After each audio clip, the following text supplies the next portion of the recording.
When I'm speaking in front of 1,000 people, we're not doing a group session on therapy. It's like, how can we create a common language of high performance, training vulnerability, training being authentic, training how to design habits that you can duplicate, how to look at what are some common fears or common language that we're using collectively that's really holding us back. I think there's a culture of just like focusing on what we can't do and a culture of making excuses. Podcast is the evolving potential, and I was sitting watching another speaker, and I'm like at 30% of my ability. Like I know it's more in me. I'm just so like stressed, anxious, and overwhelmed. I'm not performing what I know I can do, but I'm just stuck. You're going to find similar themes that we're all teaching, which is, are you self-aware? How do you train confidence? Things like self-talk. How do you practice mindfulness? How do you visualize the power of self-image? How do you navigate fear, failure, pressure? The body has limits, but the mind is limitless. First of all, thanks for tuning in, to the Evolving Potential podcast.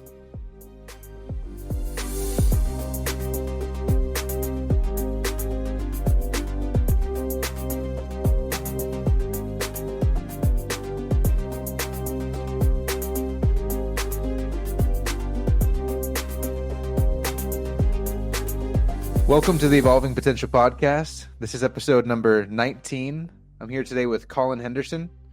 Colin is a Fortune 500 speaker, author, mental performance coach, hosts his own podcast titled Master Your Mindset, where he talks about the power of the mind, leadership, championship culture, winning habits, and much more.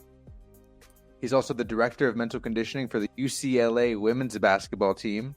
He works with Russell Wilson's company, Limitless Minds, where they help take great culture from the locker room into boardrooms. Colin's been able to work with Amazon, Nike, Microsoft, Zillow, Salesforce, Lululemon, Nissan, Alaska Airlines, and many more. And as a former D1 athlete in two sports, Pac-12 champion, captain, academic All-American, he's also been able to stay connected with many universities across the country, from Miami University, UW, WSU, Northern Arizona, Tulane, and many more. He's got his bachelor's in sports management and minored in business, master's degree in education from WSU, which is my home state, which I didn't mention, from Washington. So hell yeah, go Cougs. As well as multiple mental skills certifications. He's written 5 books, 2 journals, and creates content for schools nationally to help with social and emotional learning.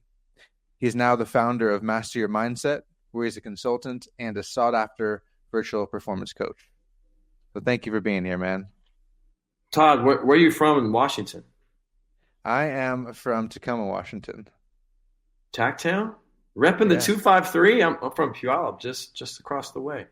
No way. I still got people there. That's really cool. No, it's an honor. I appreciate it. I do respect and the effort of putting some of those thoughts together and sharing that for the intro. I know doing intros is hard. It's kind of hard. Yeah, for sure. It's something I like to do. It helps me get into the mindset and learn what you've done. And many of the people that come on the show, it's like their time sells. Their time sells for a lot. For you to get paid 45 minutes to do a keynote and like something that I don't even want to guess. So for anybody to come on the show, they deserve the justice of people knowing who you are, what's the context. Why should I listen? I respect and honor and have so much gratitude just for the invitation. And this fulfills my personal mission, which is to transform lives and normalize mindset training. So the fact that we're having a conversation on a podcast that can reach people across the globe, this is awesome. Yeah, that's so funny that you would go straight into that right at the beginning, because that was going to be the very first thing I wanted to know. Is like, obviously this is my show and I want to help, do the same thing. I want to help create the awareness around the fact that mental performance coaching is pretty normal nowadays. And I want to create the awareness around what are the principles and how they could apply to anybody in their life, but it's like, for you, what is your mission? Why would you come on the show? What are you hoping to spread? What do you hope people take away from this? Yeah, I just try to recreate the experience I had when I was in my early 30s. My blood pressure, high 150s, stressed out, was in sales, selling to doctors. And, being a college student athlete, sales is a direct correlation to there's a result, and your self-worth is usually tied to that result, wins and losses and rankings. And I was so overwhelmed and stressed, and I switched companies, and I had a mindset teacher that just really changed my life and just gave me tools. And I don't think he even knew what mental conditioning was, but he was talking beyond just business concepts. and I just saw such huge transformation. So all I want to do is just recreate what I felt.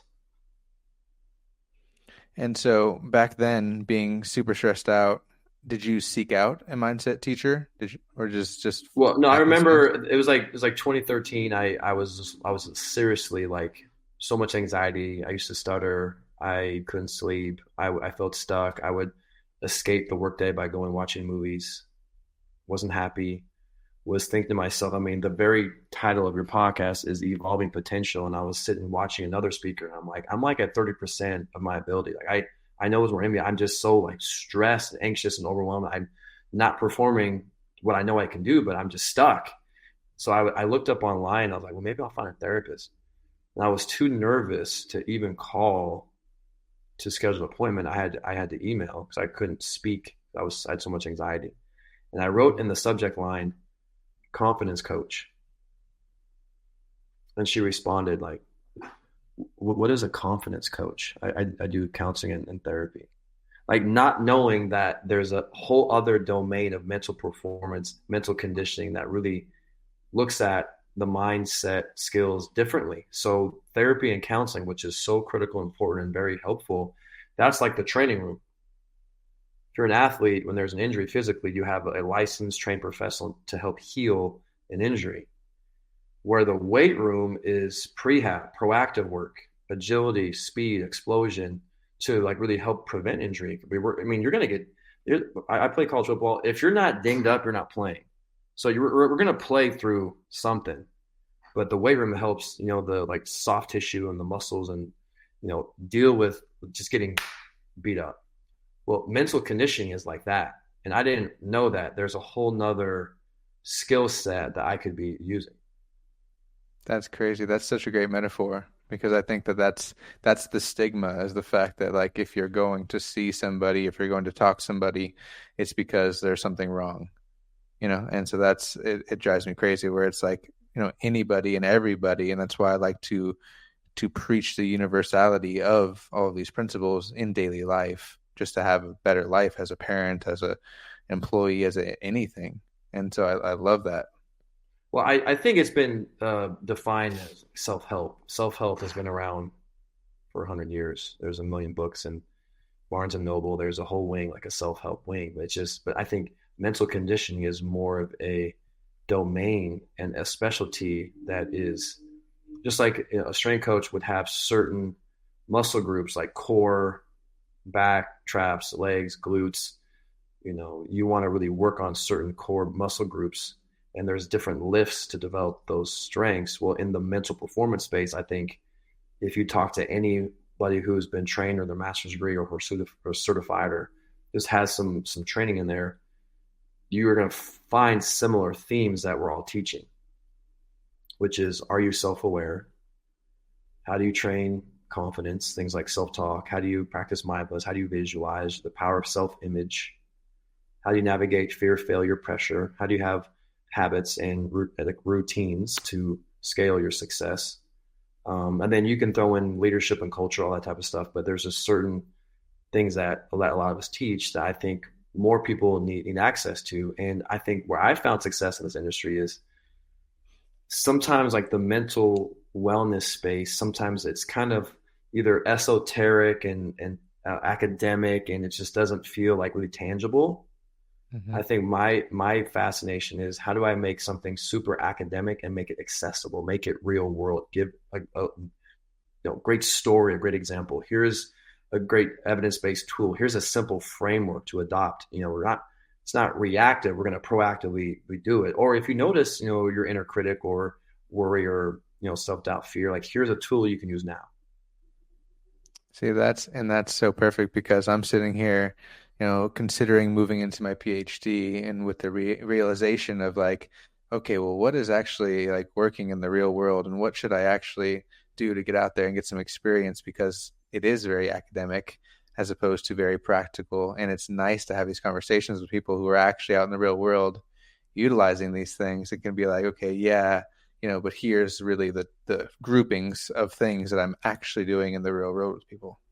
Well, I think having a mentor, having teachers who are actually in the field Interesting enough, in 2019, I went back to get my second master's in performance psychology, and I'm in like 4 classes in, and I don't want to just downplay. I think there's a lot of great master's programs and a lot of great curriculum that are designed to help, but 4 classes in, I'm like, okay, I've already been doing this for several years. Nothing I've learned I would ever use. It's pretty, here's some studies or here's some theory, here's some things, but I feel like the curriculum was designed by someone who's never actually been in a locker room, Agreed. never been in a boardroom. I've been in both of those, and I'm literally, I can't take anything through this program that I would, there's maybe a few little things, but I learned right away. So again, I'm not downplaying that. I think I love education, but just find a program or find faculty who've been in the trenches, who've been in battle.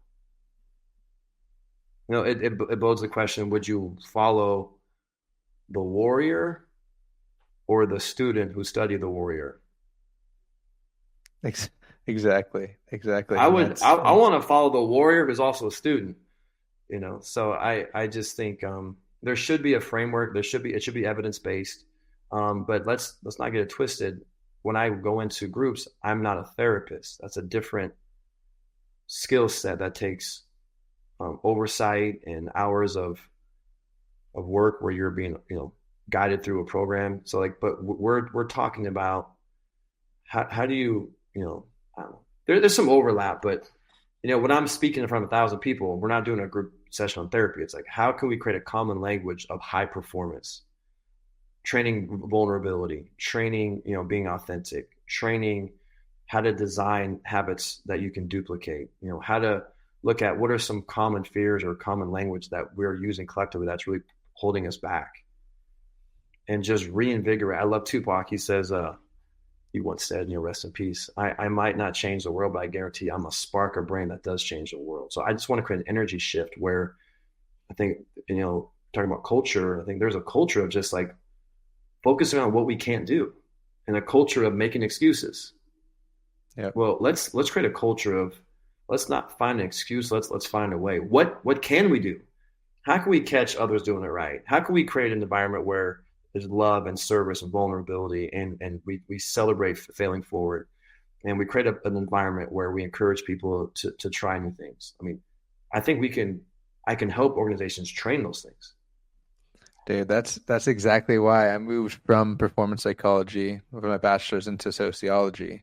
So I'm like, there's a much larger mission here that if we just put these things in place at the higher levels, everything would kind of trickle down in that way and creating those environments. And so like that's 100% something I love to focus on is how are you going out in the world and able to help these people to create this environment when they believe in their own things, their own productivity. It's building a team.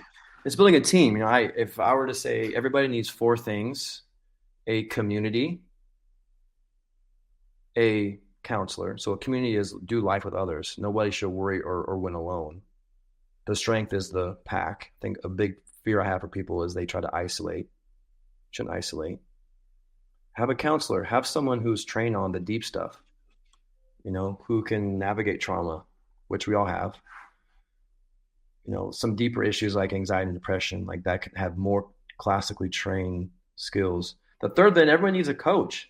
Okay, we can go back and heal our inner child and go back to like reparent ourselves and do parts work, that type of stuff. But I also think having, either a small group or a coach that we're going to really work on holding you accountable, helping you create a game plan forward, helping you navigate who you are and pinpoint your goals and some habits to get to your goals, and surround yourself with people that help you get there.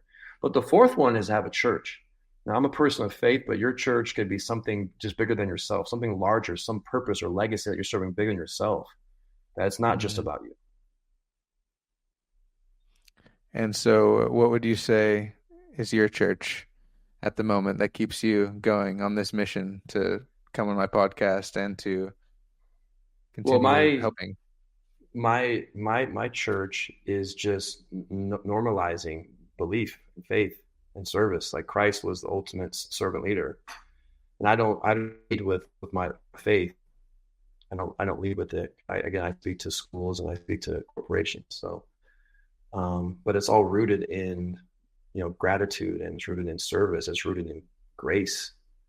And if someone wants to have a conversation with me, outside of a stage and ask me, how are you navigating all the stresses and failures and adversities of life? I was like, well, I believe in Jesus and I pray, but I also know, that there's good scripture in the Bible, but there's also great brain science that, just faith alone, like there's some skills of some daily drills that we can do in the moment, in a group, in teaching and being of service.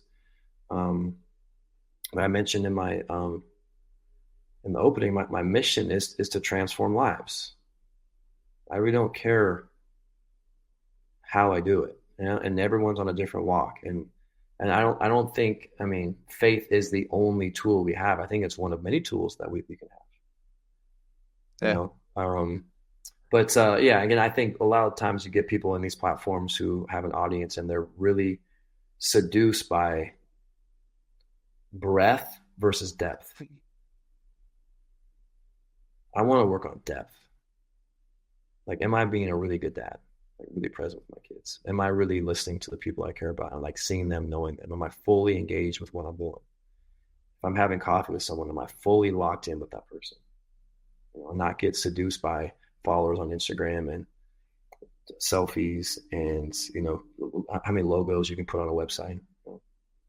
Yeah. How do you balance that? Because I feel like, author of 5 books, working with this company, have your own company, keynote speaker, all these different things, and I know that you have a few kids, don't you? I have like 4 or 5. Yeah, we got 5. Yeah. Yeah, exactly. And so it's like obviously you probably have a good partner. So I hope that you have a good partner. And besides that, how are you able to manage all this? Well, I think having a mission is good. If I'm doing any leadership training, I walk them through the MVPs: mission, values, purpose, slogan. So I mentioned the mission. So my values, I have it tatted on my right wrist, which is being a G, which is I'm trying to be G'd up from the feet up, trying to be a G every day, and that's to really put my faith in God. But it's gratitude, giving, growing, and having grace. Nice. So everything filters through that lens.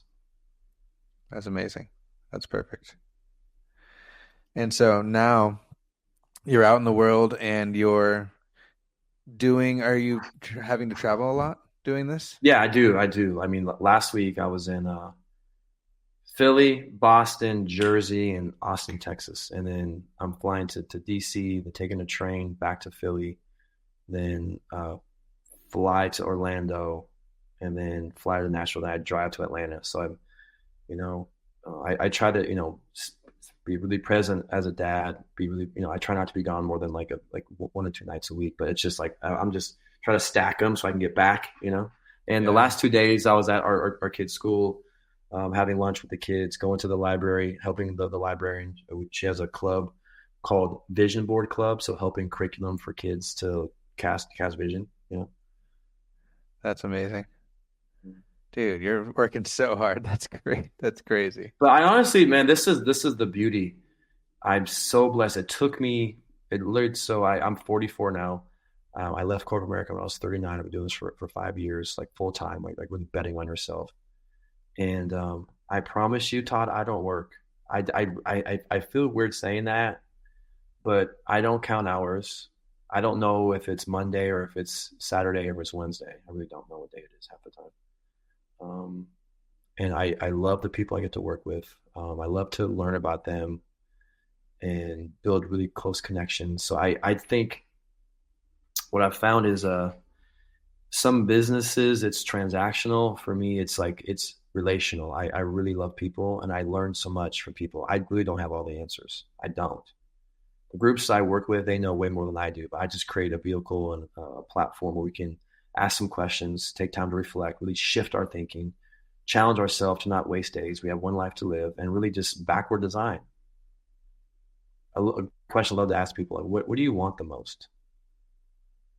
A part of the brain I've been really looking at is kind of some newer research on the default mode network in your brain. And it's these circuits where it's when your brain goes in times of idleness, when you're not tied to a task, when you're not, you know, working on a project at work or playing tennis or dancing or doing karaoke. Like you have time to like just be with yourself. Like a question to reflect if people are listening. First of all, thanks for tuning in, to the Evolving Potential podcast. But how do you experience yourself? Is that a good place to be when you're with yourself? Like, are you kind to yourself? Do you support yourself? Do you forgive yourself? Do you encourage yourself? Do you love yourself? And these default mode network is like, where does your brain go? Does it go to shame? Are you going back in time and beating yourself up? Something that you did? Are you worried about the future? Are you projecting what could go wrong? Or have you trained yourself to notice and have empathy and compassion and come back to the present moment and ask yourself, what's important now? I posted on my Instagram stories today. Imagine if you were asked this question, when is your favorite moment? And imagine if your answer is now. My favorite moment is now because I'm right here. So I'm going to make the most of this time with you, Todd, and just have a conversation. So yeah, listeners, what do you want the most? I mean, how many days do you waste? How many moments do you waste? This was from Zig Ziglar. He once said, "Don't be a wandering generality, be a meaningful specific." One of my favorite mentors I learned from is Justin Sua. He says, "Do things with purpose on purpose." So it's not just randomly based off of your calendar, to-do list, email, who's president, interest rates or inflation. Like, this is a free country, man. We have a lot of freedoms that we can, obviously some groups would say there are more hardships than other, which is true. But I do believe that we all have the power of free will. And if we can figure out what we want, why we want it, and be disciplined, stack daily small wins. One of my favorite mentors I've worked with is Brian Kane. He says a little, a lot, not a lot. Wait, a little, a lot, not a lot, a little. Yeah. A little, a lot. So these daily, just little habits, these atomic habits. I love James Clear too.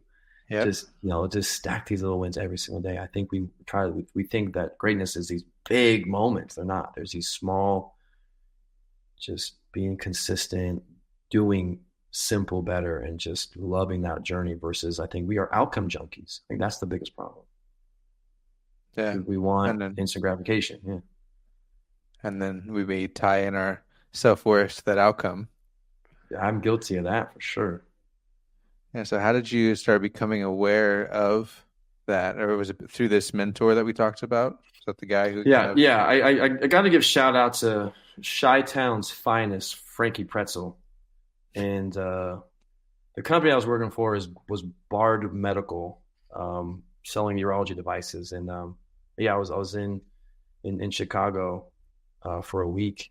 He was my field sales trainer, and I'm in his car for a week. And I jump in there, and this is 2014. He had this like Rolodex of like CDs, and he popped one in. It was like an audio program on like how to visualize. Like, what is this? What is this stuff? I made a really cool mixed CD, a burnt CD of like Kanye and 50 Cent and Usher. I'm not doing this. And he's like, yeah, man, I'm in this like mastermind, and we have like this collection of like these audible teachings, and I think this would be great for you. Like, we have a lot of time in the car. Dang. And then he gave me a list of 30 books on the power of the mind. Dang. What a happenstance thing. There's no coincidences. Yeah. Well, I know. I mean, so I think people aren't willing to change unless I wouldn't say hit rock bottom, but there's this cognitive dissonance that's intense enough where they're like willing to want to get better. One of my early books I read is The Brain That Changed Itself. And the first rule of learning is you have to want to learn. Most people aren't really in a place where they want to learn. The Yeah, brain is that's like a a parachute. It only works if it's open.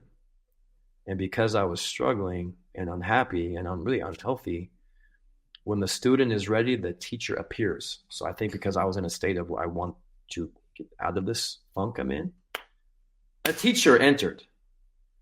And once I kind of had a good grasp on some of these concepts, we're going to tie this together with our pre conversation before we recorded. After reading this stuff and listening to these audiobooks and watching these great thinkers on YouTube, I just again was consuming like a ton of content. And one of my other mentors, who was a basketball coach and teacher, he was like, I usually try to bring a few guest speakers in every year. Colin, you're doing well in business and college student athlete. Can you come talk to my class?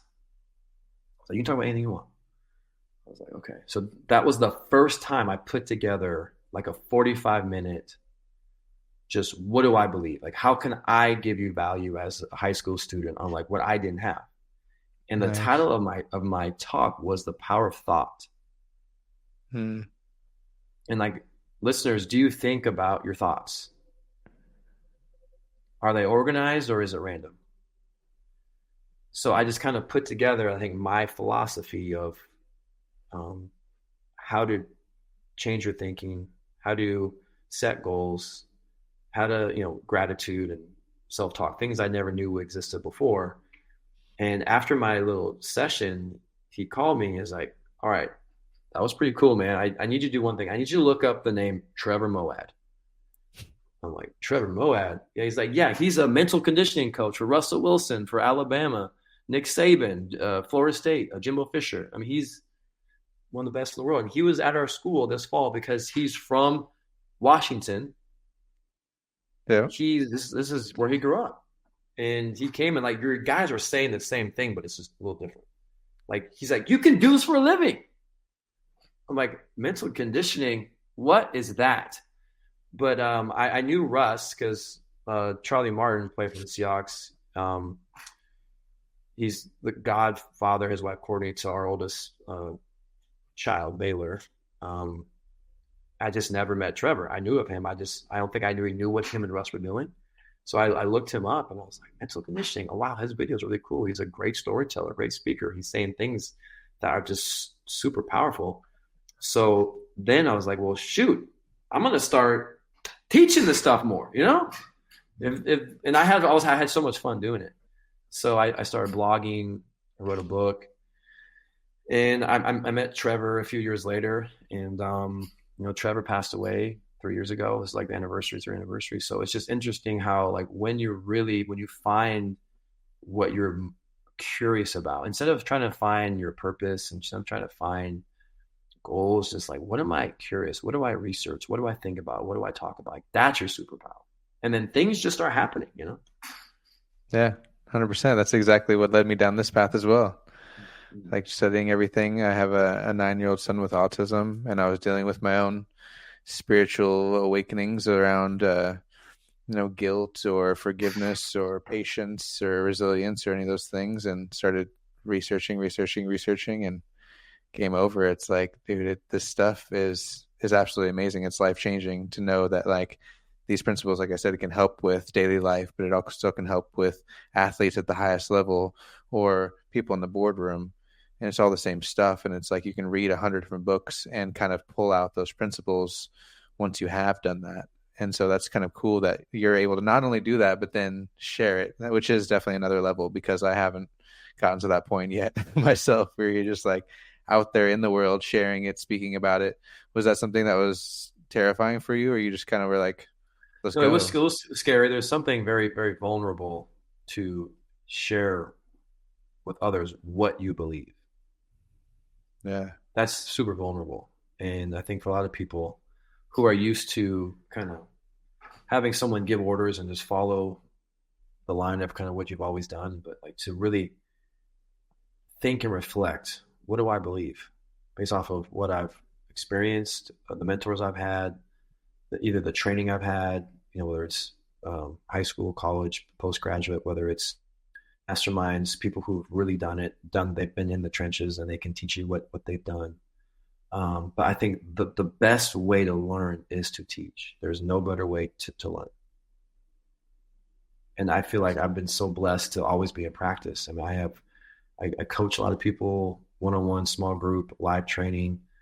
I have a coach. I have a small group. I lead a small group. So we're just having these conversations. And I'm so committed to learning. So I'm really committed to listening to podcasts and reading articles and research and just figuring out ways to make the complex really simple. But I would say for you, Todd, the best thing you can do, I'm gonna give you a 3-step process. Okay. Yeah. Book, bill, then build. Just book it. Get the meeting.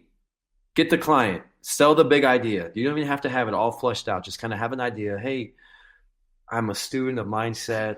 I have a podcast. I'm super well read in terms of concepts that have affected me. Here's how I struggled. This is what I've learned. But you kind of, I really think, no one wants to be sold, but they love to buy, and people buy pain over gain. Best way to influence someone is just to get curious and love them and ask questions. I love it. How are you? How's your team doing? How's your group doing? Where are they struggling? What's working? What's not working? And then the money question is, once you've uncovered where they're frustrated, is what are you doing for that? Oh, you're not doing anything. Well, it sounds like, what you're looking for is what I'm fascinated by, and what I'm studying, and what I do. I'd love to come in and let's just schedule a 30-minute little workshop or 30-minute virtual. Let me get in with your team. I'm gonna walk you through, some concepts that really help me. And if you just title it mindset training, just give it a title, the general idea, and then when you book it, now you have a date. So I mean, you have to do something. So you have to put something together in terms of like, well, what do I believe? What has helped me? I have different models to help you with that, but and maybe you don't bill quite yet. I would usually always tell anybody, like, you need at least 10 events for free. Don't charge anyone. Yeah. Just get out there and get reps. Repetition is the mother of mastery, but that gives you an opportunity to practice your flow, practice your concepts, and give yourself time to adapt, change, adjust, and you get feedback, but you get to practice, and I don't think you should charge anybody unless you put in reps, And do you feel like you dealt with some imposter syndrome from switching into this, from switching out of sports or out of sales and teaching something that is kind of small, kind of not unknown? Imposter syndrome. Well, I guess maybe in a deeper layer is part of my anxiety is I used to stutter because of anxiety. And the phrasing I use to describe what I'm working through currently is I'm a recovering perfectionist, people pleaser who's codependent, whose self-worth is tied to performance. Nice. So part of my fluency, which was not consistent, was so consumed of what Dr. Michael Gervais calls the biggest epidemic in performance, which is FOPO, fear of other people's opinions. Yep. I was so worried about looking smart, looking intelligent, and just worried about what people think. And then what you focus on expands. When you say don't stutter, you're commanding your nervous system and your subconscious to, stutter. Because I had a bad experience when I was in 6th grade of like reading out loud, and it went bad. And so what you don't use, you lose. I stopped putting myself in those environments of reading out loud and speaking to the public. So my fluency got worse, and it became a massive anxiety point for me. So yeah, man, early on I had to like practice getting over that. But that's part of where that growth happens. One of my favorite quotes is from Joseph Campbell. He once said, "The cave you fear to enter holds the treasure that you seek." Yep. So I did speech therapy when I was 27. I did Toastmasters for 3 years. But I never really took it outside of that to go out to audiences and put myself out there. But yeah, of course, every time I did it, man, I was sweating through my shirt and, thinking through over and over again, overanalyzing. But every time I did it, I just got a little bit better, and you just keep showing up. I tell people, show up afraid. Let's go. And so, what are some of the tips that you feel like you've gained along the way for if someone was going to do public speaking to, let's say, confidence? I know you talk very well about confidence, and so I'd love to touch on that. Yeah. I define confidence as belief beyond. Do you need to see to believe, or do you believe and then see? Confidence isn't I know I'll have success. Confidence is I can figure it out. It might take 10 tries or it might take 100, but I'm going to get there. To me, that's supreme confidence. Where I don't need to see a result. I don't need validation. I'm in it because I'm committed to it. I believe in it, and basically it's having a growth mindset. It's having grit. I'm just going to keep showing up. But I would say if I'm teaching anybody about public speaking, is just to have the awareness that it's arguably universally one of the number one fears that most people have. So just normalize that. Speaking in public is it's not just as simple as riding a bike. Like it takes practice. So it's a trained practice skill, just like learning a new language, learning to play the piano, learning coding. Like it's a skill that takes practice. Learn how to cook. Like you have to practice at it to be confident. I don't think people realize that. They think they should just be not nervous and masters of a thing that's a trainable skill. So just give yourself some grace. That would be step one. And then step two is to have the understanding that it is normal to be super nervous in that area. But number two is if you really want to get better at anything, get your reps in. Put yourself in environments where you're practicing public speaking. There's a lot of clubs. I did Toastmasters. Early on, I would call a lot of my friends who were teachers, principals, coaches, and say, "Can I talk to your team?" I knew that was something I wanted to get better at. So I literally put myself in those situations to practice. How can you be good at what you don't practice? And then I think that what any speaker, leader, someone that shares ideas with people, root your presentations in story. Facts tell, stories sell. Stories are really sticky. Jesus spoke in parables. Is that a coincidence? No. So Trevor Moawad was the best storyteller I'd ever seen. Because his training, he was 2017 Sports Illustrated's world's best brain trainer. His master's degree is in education. He was a teacher for 4 years.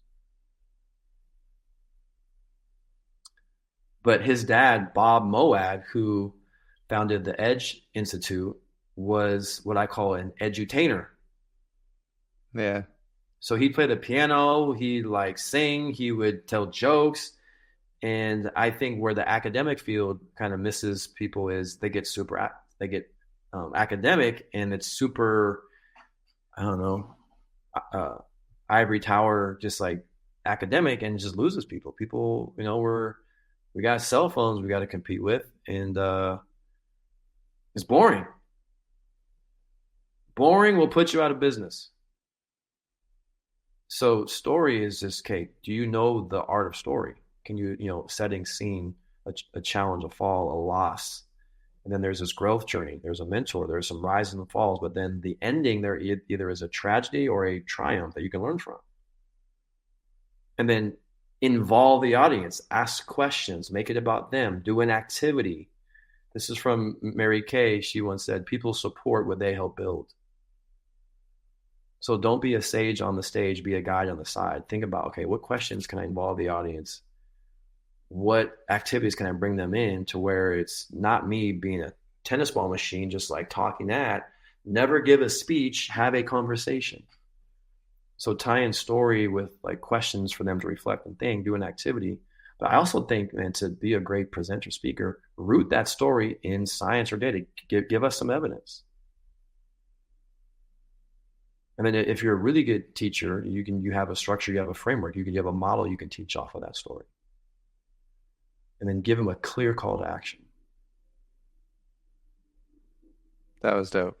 That was really good. Because even starting from where you started at the beginning, where you said that you're telling people what you believe, to me, that already was different than my mindset that I've had currently, which is sharing the evidence, sharing what works, sharing what is being utilized at the highest level. That's why it's cool to talk to people who are working with like professional athletes and stuff. It's like what's actually being used at the highest level. But ultimately, I can be like, hey, this A, B, and C is being used at the highest level, and like that's not really a story. That's not really giving anybody any incentive to really put those things into their life. It's not talking about the benefits. It's not talking about the pain. It's not talking about any of this stuff. And so it's really cool to be able to like understand and flip it backwards, where it's like evidence is small, belief is shared in there, and a story or stories. And so Yeah. that's So keeping it neutral. the model I teach is QSC. So if y'all taking notes, we're in the mind gym now. We don't just think it, we ink it. So follow the piece of paper. So QSC would be, I guess, for you, Todd, if you want to get in this, you want to be like a coach, a speaker, a trainer that goes into locker rooms and goes into classrooms, boardrooms. Here's a simple structure. The first thing is, what is your big idea? I call this the spouse test. When you're done speaking and 8 hours or 5 hours have gone by and they go home, could they articulate to their spouse what they learned? And I think people try to get too clever and try to get fancy. Just, okay, what's your big idea? What's the problem you want to really address? But then I go into a model called QSC. So Q is open your message with a quote. The reason why we do that is because it helps guide the learner. All right, we're talking about this. And as we've seen with the advent of Instagram and Twitter and X, like people love a short quote that's well thought out. That's either a metaphor. It's just, it gives an insight that kind of guides us. Like, we're in this room. What do we talk about? That quote goes, boom. And I have my favorite quote on my arm, which is Romans 12:2. Don't conform to the patterns of this world. Be transformed by the renewing of your mind. Quote, and then question, then ask a question to the audience. Really, they're the hero. You're not the hero. They're the hero. It's about them because they're in real time thinking, what's in it for me? Why should I listen to this joker up on here that's got GCU, has got a Batman tag? Like, who is this guy? Right. It's really not about me. I'm here for you, and I'm going to ask a question because a question creates awareness, and awareness precedes behavior change. Why would I listen to you if I don't think this is like important to me or I'm like engaged? Like, ask a question.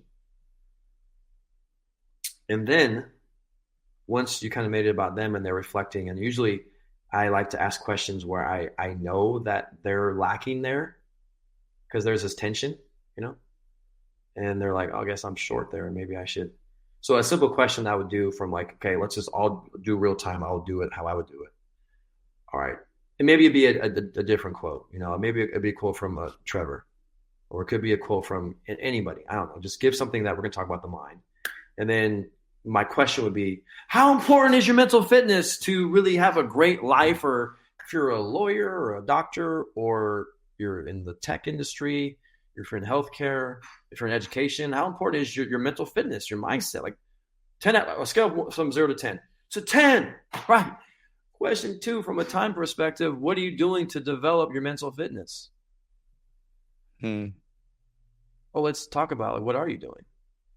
And there's all over the board. They don't have like a framework at all. They have no, like you would go to a gym, there's a squat rack and bench press and dumbbells and all these different machines. Like you have clear lifts to do. The mind gym, there's no universal mind gym we can go to where there's certain mental emotional lifts that we can start training. Facts. Yeah. So, well, what are you doing? Raise your hand if you feel stressed. Raise your hand if you feel pressure. Raise your hand if you feel overwhelmed. Raise your hand if you ever felt like, man, I cannot do this. I'm afraid. Well, what are you doing for that? Just ask them a question and get them to think about themselves. Now, moving into the S. All right, let's just tell a story to here's an example. Now, just drop a story on them where there's like a character there's a character, there's the same sequence. There's scene, setting, character, a challenge, a loss, a setback, adversity. What did they do? And what it's either going to end in they there's a tragedy or a triumph. We can learn from either or. And they failed miserably because they didn't do boom, or they won because they did. Now, the other part of the S is I'm going to teach a system on how to overcome self doubt. Like again, what's your big idea? Or and self doubt is actually, it could be good. There's good self doubt and there's bad self doubt. Sometimes good self doubt is I'm not prepared, so I need to do some more live events. Great, but give them a model that's rooted in science. So I think so. Story, system, science. Can you back up your story or your philosophy or your system with some data? Because this is from the Greeks. The laws of influence are pathos, ethos, logos, which in real time the learner is thinking, is this person credible? Is there emotion tied to this? And does this logically make sense? So story gets the emotion. To be credible would be, if you can tie in, one of the easiest ways to get people to change behavior is social proof. Whether it's you or people you work with or people you've learned from, but that science is that like logic, so we're kind of mixing all that into that S, and then once we've, gave them a quote to think about. I really like philosophy. I have a lot of questions of philosophy. Everyone, we can have a whole podcast around philosophy. I love That's what philosophy that as well. that's what that quote is. Like I'm gonna drop a quote. I want you to think about it. And then I'm gonna ask a question like, well, what do you believe, or how have you experienced that? Well, what are you doing for this? And then, well, here's an example. Here's a story. And then what we learn from the story is this. Well, here's a system to not be like that person or to duplicate what they did. And here's some science to back why this is helpful. Here is, being in the healthcare sales industry, man, if you did not have a research trial that was powered a certain way, that had enough people in it, that was, proven, then you could not present that to a physician. So I feel like if we're prescribing success systems, we should have some data behind it. Try it because I said so. I mean, maybe if you're balling and you can tell a personal example where you've duplicated a bunch of times, but I don't know. I just want, I'm very, with a master's in education, I believe in evidence-based stuff. As it should be, and that's why this can be such a challenge for some people, because it's well. Then do your homework. Yep. Do your homework. How many books have you read? How many lectures have you been to? I mean, or what? I mean, I'm less about degrees because education is not knowledge.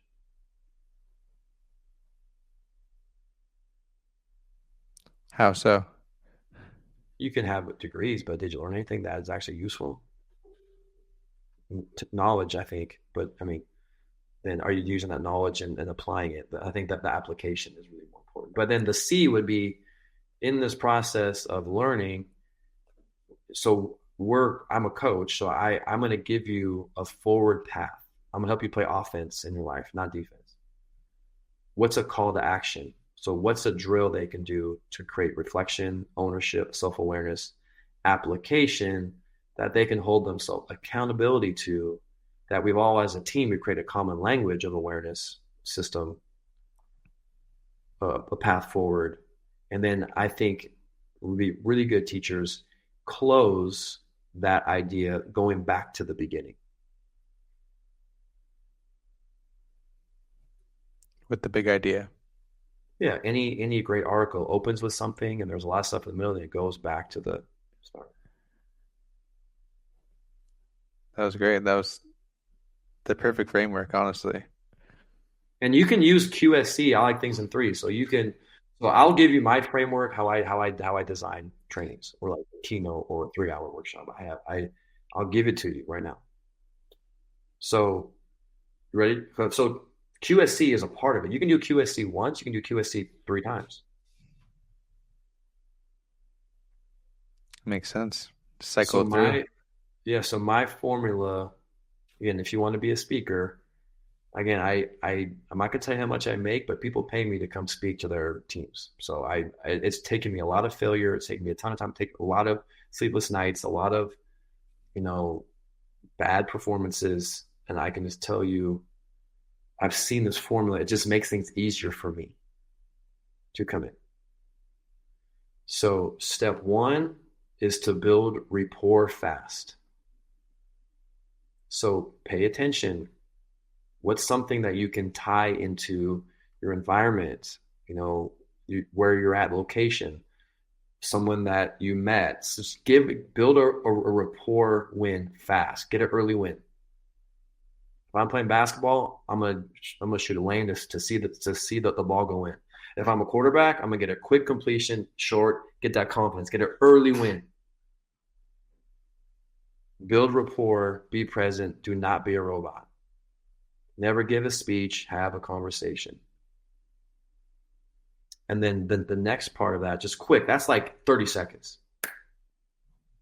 But that's like, I think every human should do improv training at least once or twice. I've had another guest say that as well. Because improv is, there are no mistakes in improv. And improv is to make your partner look good. And in improv, it's shout out to Travis Thomas. It's yes and. So you just keep building off of the experience. But anyway, rapport, quick, and then right into it, tell a story.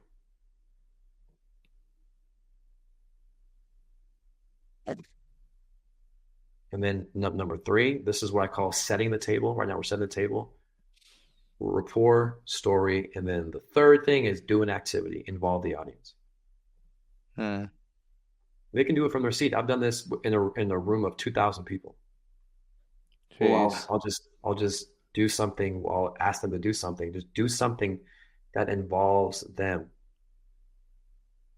One of my good friends, her name's Erin. She runs a really cool school here in Nashville that's challenging education for young people. And she's like, when I train my teachers, my goal is to, how do you get that information from their brain to their body?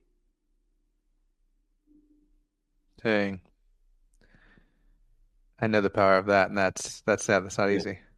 But I also, again, I don't classify myself as a keynote speaker. I'm more of a coach on the stage. So when I want their focus, I have ways to get their attention back. And I'll say, "Where are you?" And I'll have them say, "I want you to say right here," and that's our cue to stop talking. Or I'll say, "All right, team, we're gonna do a power clap on 3, 1, 2, 3." We'll clap, and then that's when we stop talking. So you just have to have ways. I want them to think, pair, and share, but I need their focus back. But you have to preemptively set the ground rules as how we're going to work this thing there. We're going to have fun in the mind gym. We're going to get after it. We're going to maybe laugh, think, cry. Who knows? But I'm guessing you don't want me to just to lecture you for an hour. Let's get you involved. We have great thinkers next to you. Let's learn from them. So, but once that's done, rapport, story, activity, then I go to pain. Any good movie or any good show on TV, the first 20%, there's some type of conflict. Would you agree? Absolutely. It has to be. Yeah. Or there's no story. It's not worth listening to. Yep. So the rapport is kind of to connect with the audience, to make, I'm like you, I'm with you, we're on the same team. Story is you need to entertain before you educate. And that story kind of sets the tone of like what we're going to be talking about today, and why you're there. And part of that story, usually part of that story is like, I'll kind of tell my story. It could be all intertwined, like why I'm here. That's part of the story. And then do an activity, and then pain. There has to be some element of, okay, here's where we're at. Here's the facts. Here's the data. Here's what we're up against. Here's what the research is showing. Here's, ask them a question where people buy pain versus gain. And where do you find these activities that you put people through? Well, if you're a professional, do some research. I have a million little activities, little quick games we can do with the audience. Again, but I'm teaching you how to be like a next level, not just roll out, a lazy keynote, but like you're really thinking about your audience first. Yeah, no, I love that. Honestly, even the But have a yeah, conversation with them, not giving a speech, yeah. that was very But powerful. then, so once you set the problem statement, then all right, we're gonna go on a journey. I've just set the table of why you should listen, why we're here, what's the intent today, what I want you to get out of it, and then you can QSC them 3 times. Just slip it and do it again to We'll make it use longer. QSC. All right, I got 3 points.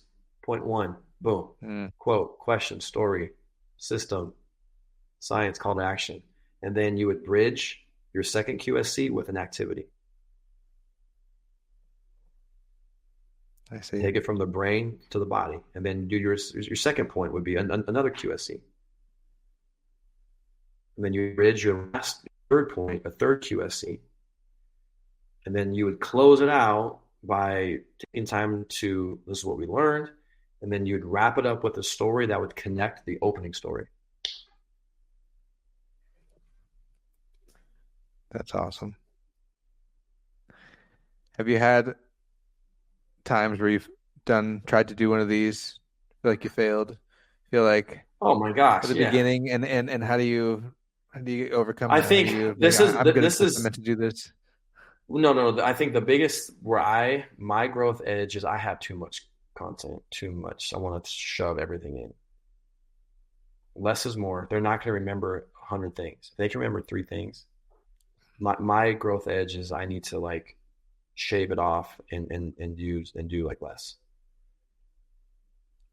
That's been exactly what I was talking about too, with like reading all the books. I feel like our story is very similar. Like I spent 2 to 3 years just almost all the popular books, all the classics and Think and Grow Rich and Tony Robbins books and anything self-help, self-transformation, psychology, whatever. And then it becomes like someone's like, "Oh, you want to come do a speech at our team?" And I'm like, what would I talk about? I know, but Goals Todd, or but this growth is this, mindset or but this is where you need to look within and ask yourself, well, what pain do I have? How can I solve that for me? And what do I think I need to do and start practicing to address what I'm curious about, where I hurt, what I'm afraid of? Because I can be a certified John C. Maxwell speaker. I can be a certified, you know, name the speaker, a Tony Robbins or Simon Sinek, John Gordon, and there's a lot of them, Mel Robbins, Brene Brown. But I think your power is in, well, what do you believe? What models have helped you? Taking in everyone's research and then condensing it into simple systems that are relevant to you.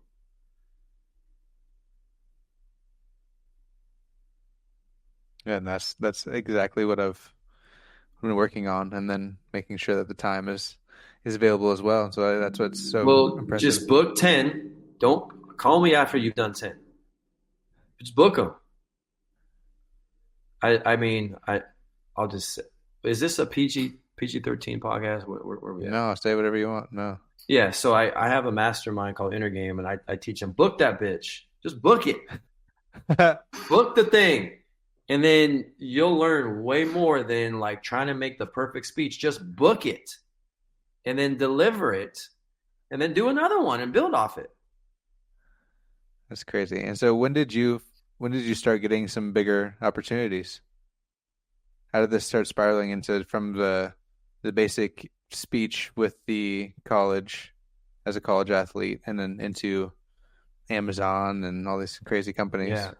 Well, I think it's also important, again, to be a professional, it takes some time. So I had a solid 3 year runway of just experimenting where I had a main course, which was selling catheters. It was a national sales trainer, managed 5 states. I had that, but I had the side hustle of mindset training. I actually have now written 7 books. We got to update the bio, but I was like Tupac in the booth. I think Tupac in just a matter of like 6 years had performed over 700 songs. Jeez. So I was the carnage, like writing, speaking, Another thing I think Todd would be good for you, what I also learned is to find partners, find organizations that have your desired audience already built in. In 2017, I went to Aaron Trolia, who pitched at Washington State baseball, a teammate of mine. I was playing outfield for the Cougs, and he had founded a training center for softball, baseball, football.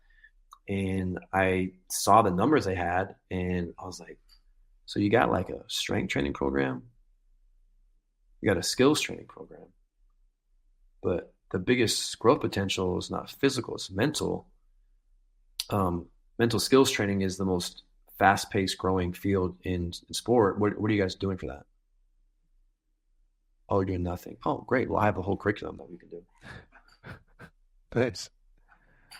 So I shout out to that organization, Aaron. So I was got hired on. I ate what I killed. We sent emails out to everyone and started a program. And the first Monday session, no one showed up. Jeez.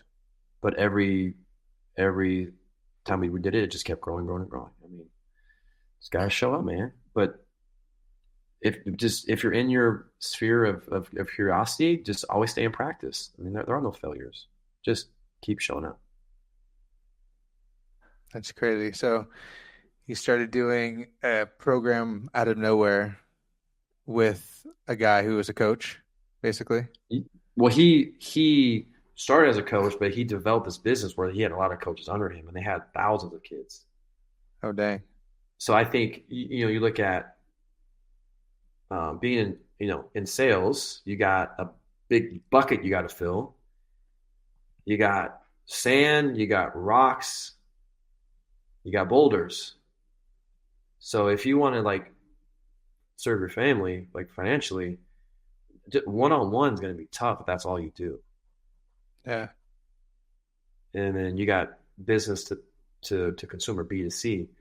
I've found a lot of great success in my career, B2B.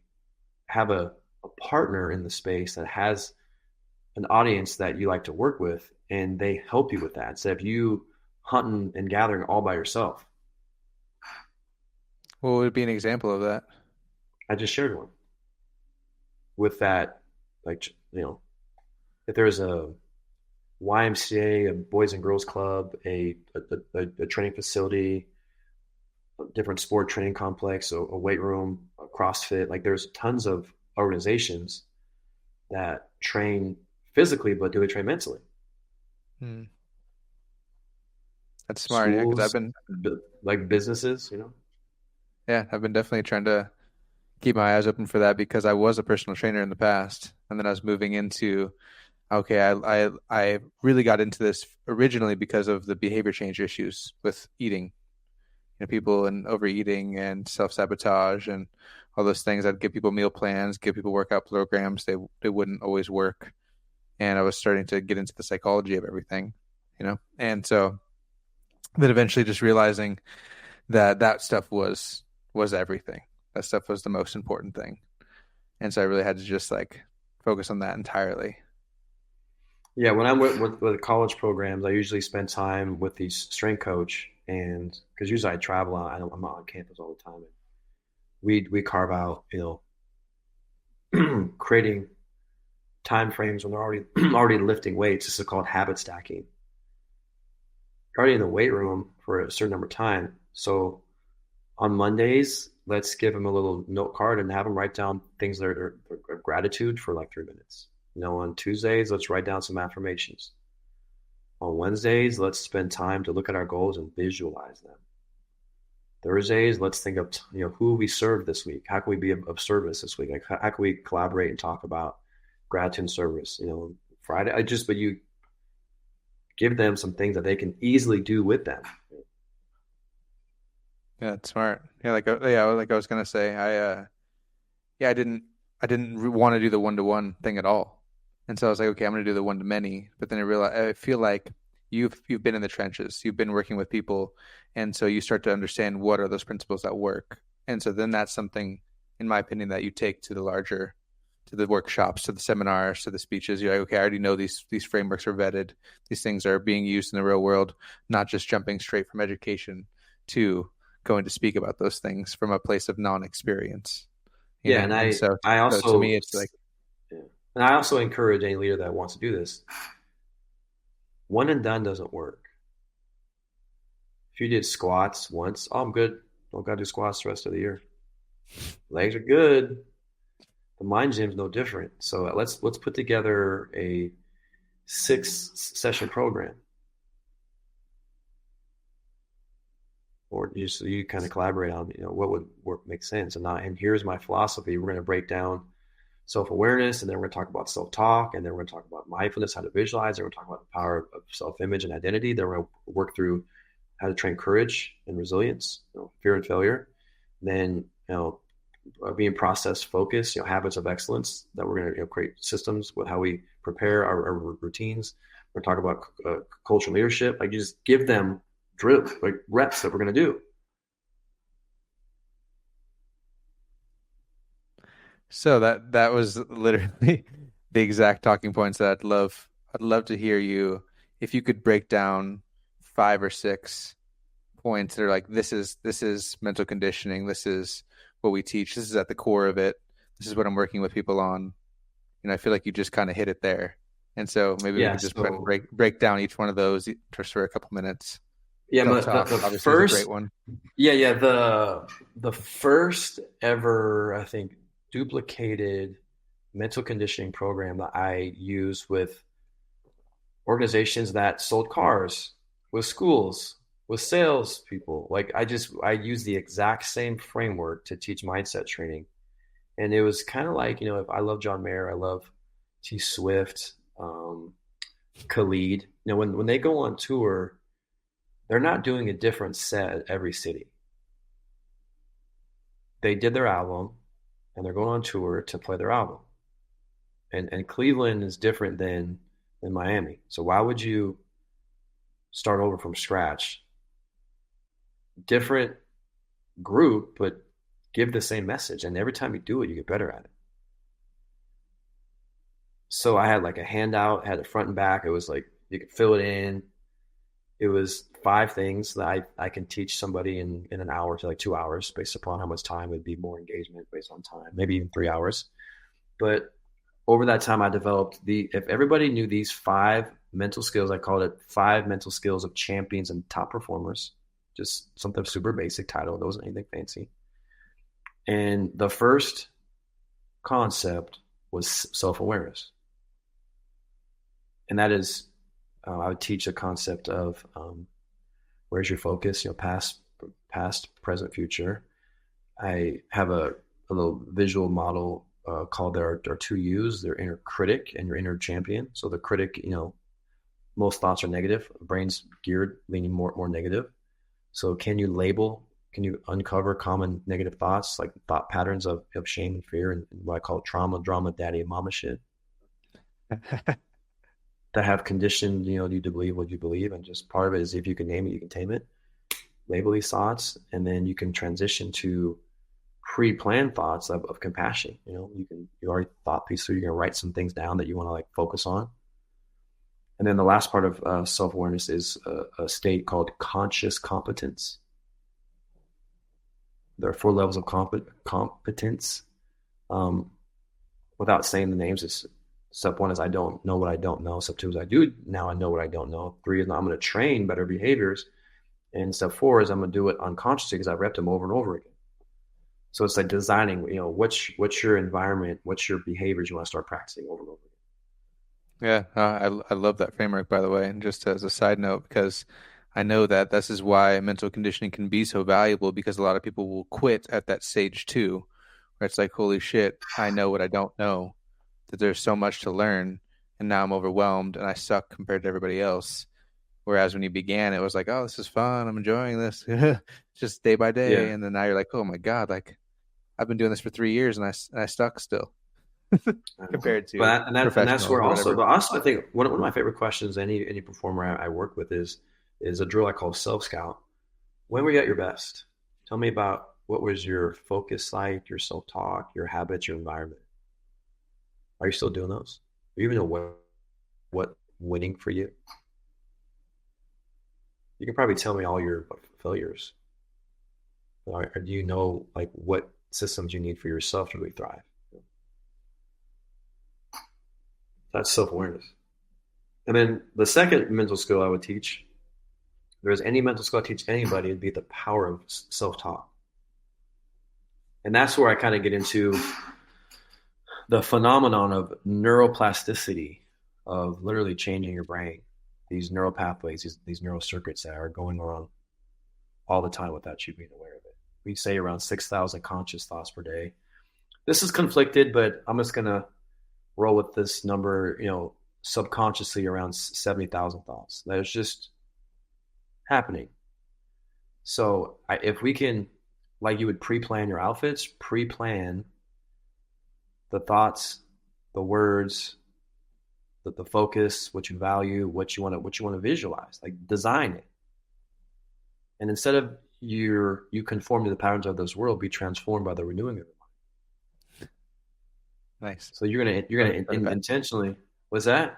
So you brought it back. You're gonna intentionally not. Your confidence is not going to be conducive to what you saw on Instagram or how you did on that last sales call. You're gonna renew it. You're gonna condition it. You're gonna feel it, think it, verbalize it out loud, write it. You're gonna start to condition and see it.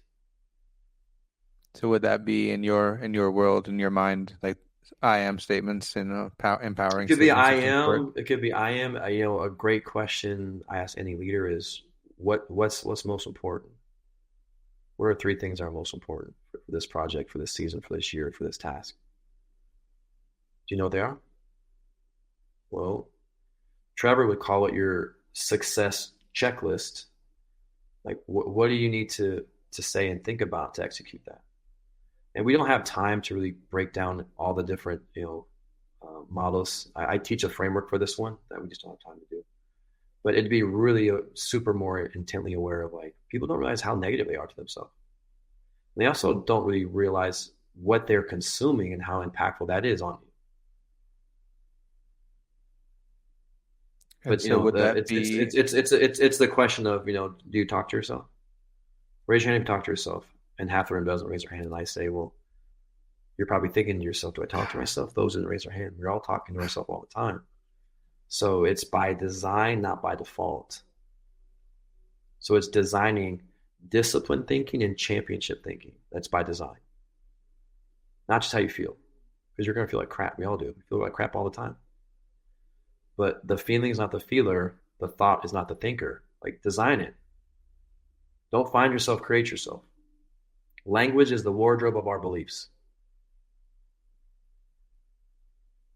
So back in your overwhelmed state, feeling like you had a lot of potential left in the tank and just struggling to make ends meet, not financially, but, accomplishing all the goals you had in life and feeling good about yourself. What were some of the things that you were saying to yourself when you were starting to improve? When you started to speak to yourself? I will say this. So we're breaking down the 3 selves: self-awareness, self-talk, and this is a good transition to self-image. You never outperform your self-image. So I love James Clear. He's a habit expert, and the number one driver of behavior is your identity. So part of moving from awareing of our past traumas, our past negative thinking patterns, being aware of where's our focus, past, present, future, how do we get back to the present, being aware of, being consciously confident, like, okay, what are some habits I want to start improving, habits I want to stop doing, start doing, keep doing. Let's start designing productive, compassionate self-talk that's really going to give me energy and life-giving versus life-taking. And then how do I construct an identity and a self-image that's going to help me activate awareness? So I have a lot of different tools with your identity, but it's like the values is one, who you hang out with is one, where you receive your self-worth is one, and just again having daily drills and systems of being clear on what you're going to place your focus. And then the fourth mental skill is courage. So navigating fear and how you respond to failure, adversity, challenge, change. We have some really great tools on um, using language, using your body, using visuals to how to cope through nerves and uncertainty and just talking through and giving systems around that. And then the last one to kind of put together is being process focused. So again, your routines of excellence, your habits, again, systems of behavior, because mindset by definition is a conditioned set of beliefs that drive behaviors. Because you may know some people who they think very highly of themselves, but they have shitty habits. Mm-hmm. Or people that have great habits, but they don't believe themselves. Either one of those, they're gonna fail. They're gonna not sustain the performance that they're looking for. So we if we can package those kind of 5 mindset strategies, and I can do that in. But what I learned as I've developed my skill set. I can't do all 5 in an hour. I pick one of those. Yeah, yeah, and like you said, anyway, it's not something because when I'm listening to this, I'm like, it's obviously not something that is just addressed in a speech alone. It's not the No, one session of squats and you're all good. It's no. something that people would have to be willing to bring you on to really Mm-hmm. implement a But plan, but right? but what Todd would be great for you is don't try to persuade or convince anybody to do it. Your job is to find leaders who love their people and believe in doing this work. Hmm. Are you going to go on Instagram and Facebook and tell someone who's a liberal to vote for Donald Trump? Or are you going to try to type a post to try to convince yeah, it's just politics. Like you're not going to convince somebody. So your job is to find people who are in these modes of curiosity, in these modes of they're looking for more. They're looking for something other than just body and craft. They want something for the mind, cultural leadership.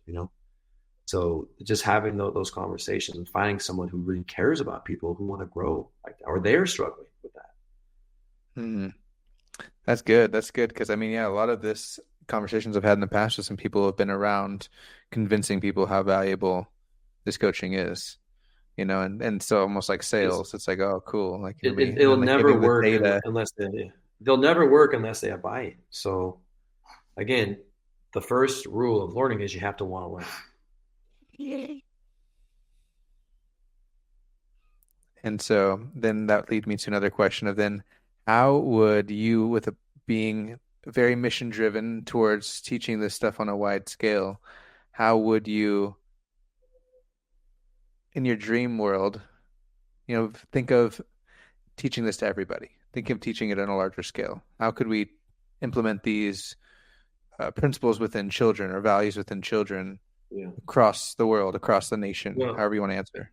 yeah. Well, and this is at least giving exposure and getting in the hands of when they're younger, when they don't know where they're open. I mean, this is a mindset is a subject just like math, science, spelling, music. Like it could be taught. But what we're seeing now is there's an area in education called social emotional learning.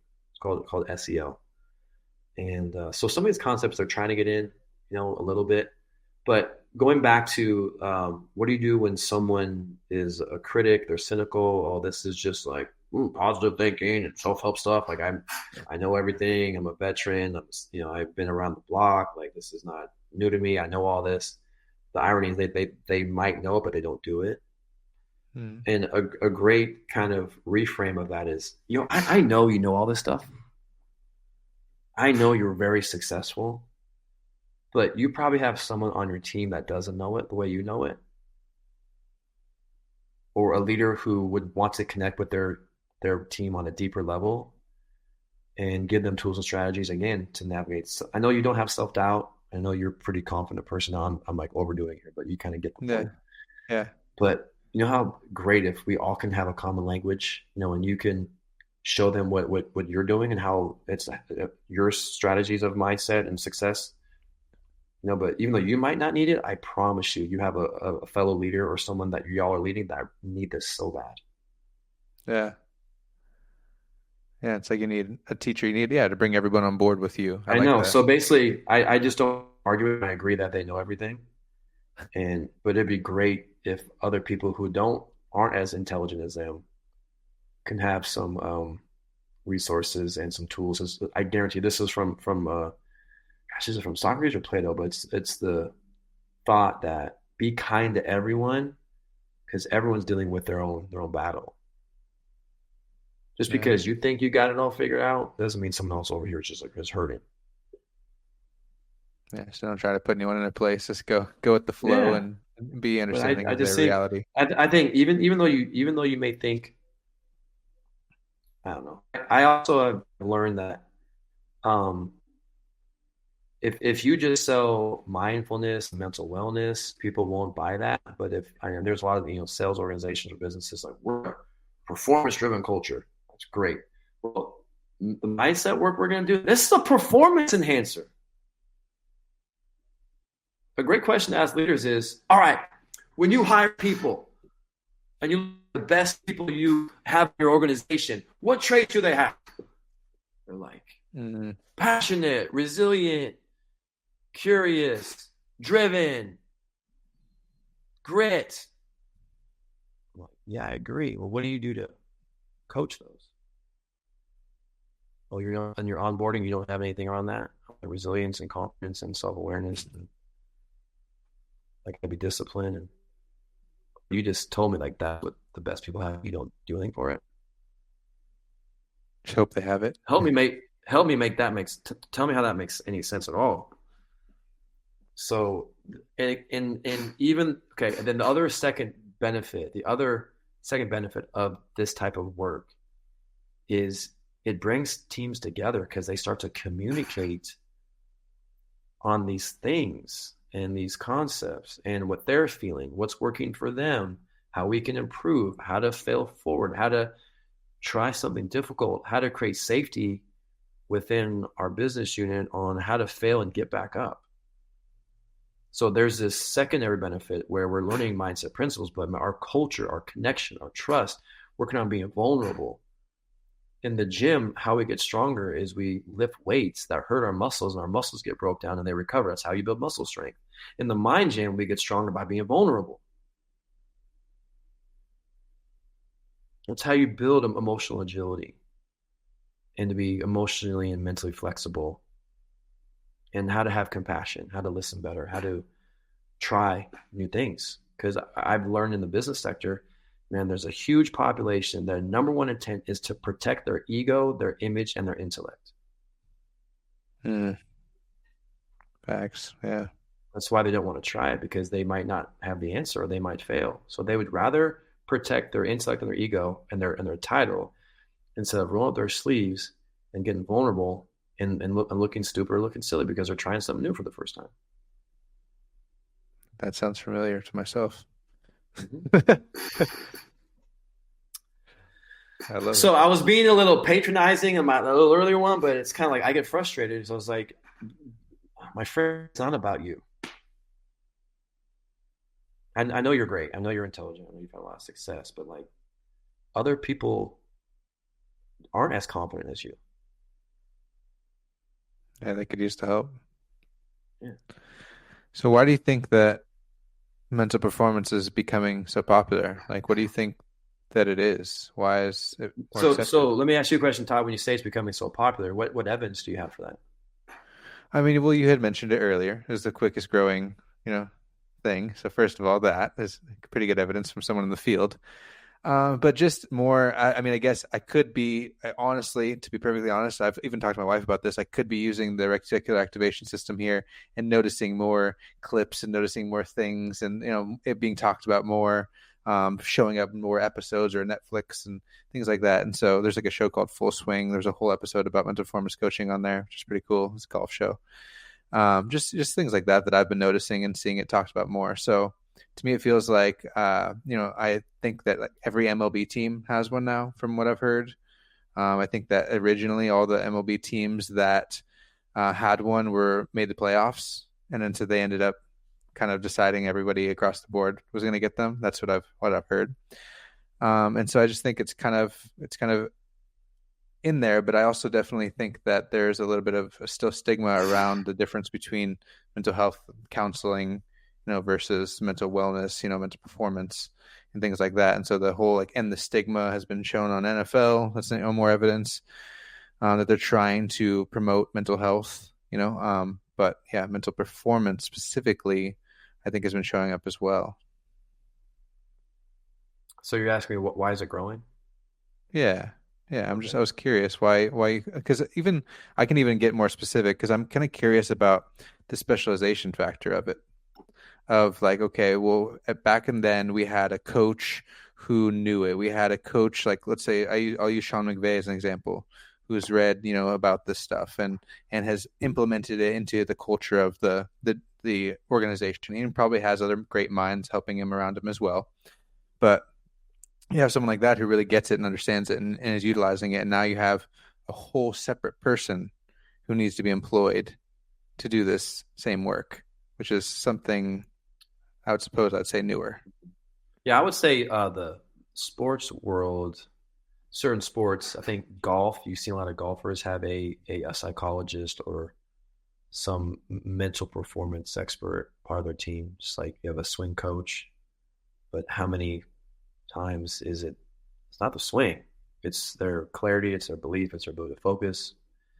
I know baseball is one of the like pioneering industries where every Major League Baseball team has a mental skills coach. I know basketball, we're seeing that in the NBA, and obviously Team USA, Olympics, and other countries. There's people that teach the mental stuff for sure. I think the biggest thing that's helping this industry is phones. I mean, Instagram, TikTok, Twitter. There's more platforms for people to talk about it. Where before social media, you probably didn't even hear about it unless there was a problem. But there's a lot of great stories and examples of how breath work and how to meditate, and someone in this field has worked with a performer. I think where a bigger growth would be in a business.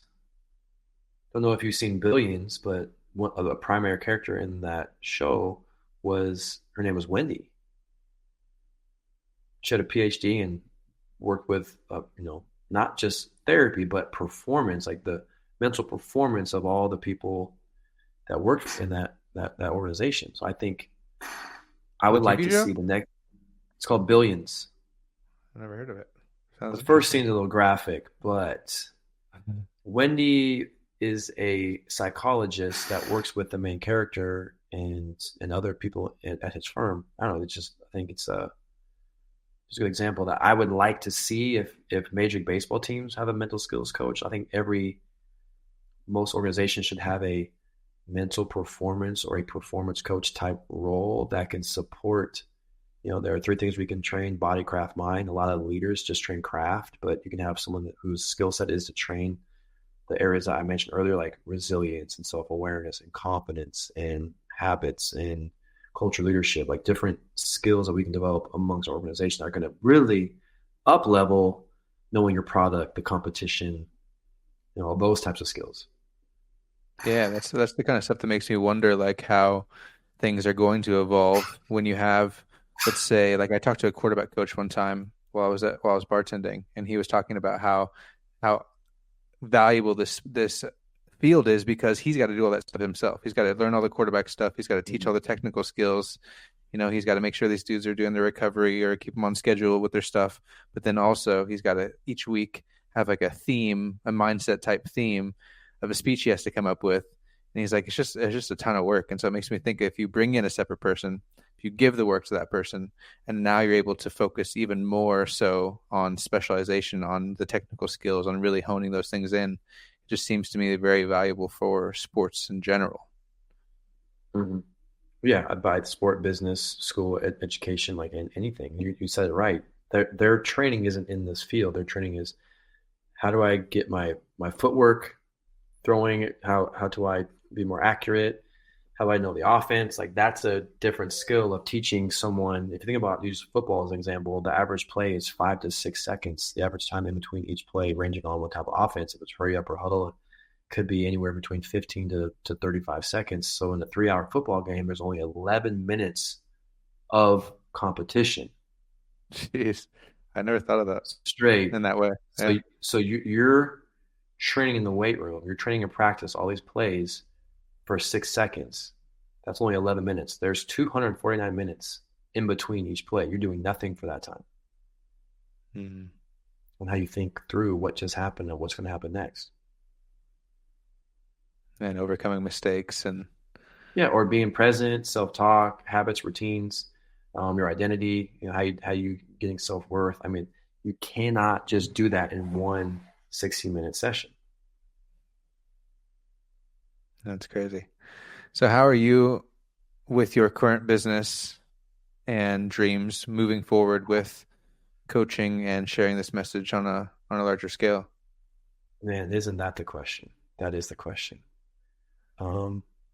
So let's just, I think I do like systems. I like frameworks. So this is a system talk for you. Like, how do I make a name? How do you make a name for yourself? How do you leave a dent in the universe? How do you leave a legacy? So we're going to tying it all back to the beginning. So step one is really learn the information, whatever information you're curious about, like really study the information, books, thought leaders, TED Talks, mentors, like get that information, just saturate yourself in knowledge, information. Step two, I think you're bridging right now, is creation, create, whether it's podcasting, books, journaling, blogs, seminars, coaching, like just freaking take that information. What do I believe? What's impacting me? What am I implementing? And then do something with it. Information creation. Step three is domination. And domination is, now this is any entrepreneur's goal, is either domination is, I've created a team around me where we have scaled, as in it runs itself. Whether there's SEO and there's ads on Facebook, YouTube, Instagram, there's people selling for me. There's courses that literally it's an engine that runs itself. It's that mailbox horizontal money. Nice. Where we've operated. We have our philosophy. I would say Brian Cain now he's on phase 3. Brian Cain has his MPM. You get a certified coach, coach in the mental game. There. It's right there. You've done it. I mean, so he's scaled because he's figured out, and I spent time with him.